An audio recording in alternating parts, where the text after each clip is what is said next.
Ashkan totlapaloli sin miklan pachaneque.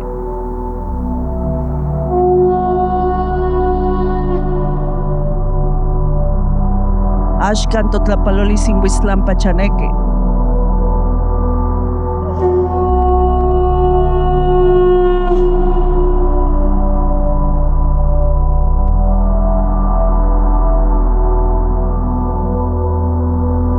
My name's Roberto Mukaro Borrero. It's my great honor to be serving as facilitator, moderator for today's Global Ethical Stocktake, North America.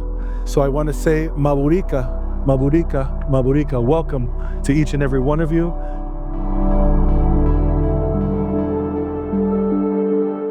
So today I speak to you not only as a daughter of Bermuda, but most profoundly as a mother. One who feels the weight of ensuring a safe future for my children and the generations beyond. We need to understand that every new fossil fuel project, whether it's LNG or fracking or oil drilling, will cost lives. Fossil fuels are the greatest cause of premature death on the planet. 8 million people last year just due to air pollution from fossil fuels alone, let alone the fires, the floods, and the lethal heat that is sweeping our planet.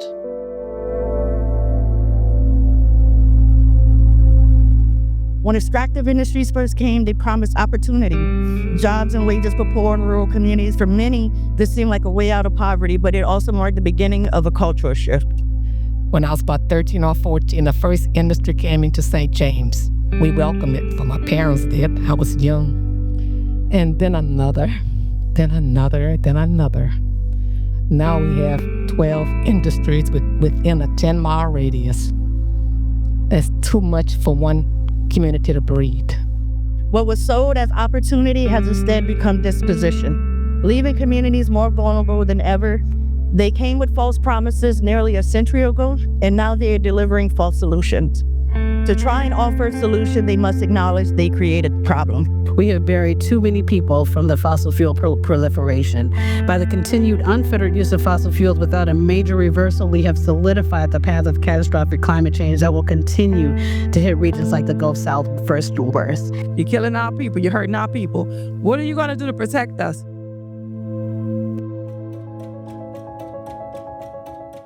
For 30 years, we've been designing policy trying to cut with only one half of the scissors, to cut demand and emissions, but not production and supply.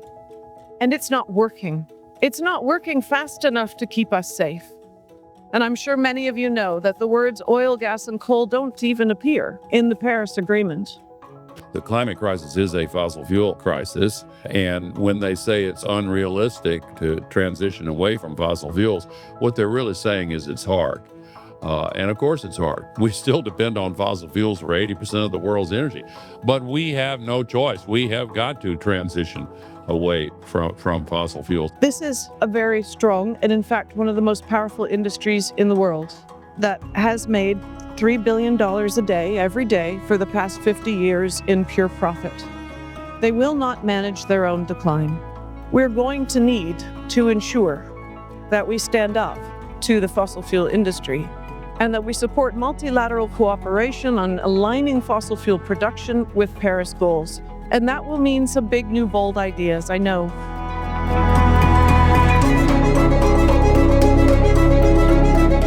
The climate crisis is real, and it's more than just bad weather. And the only way for us to get out of this situation is we have to move together.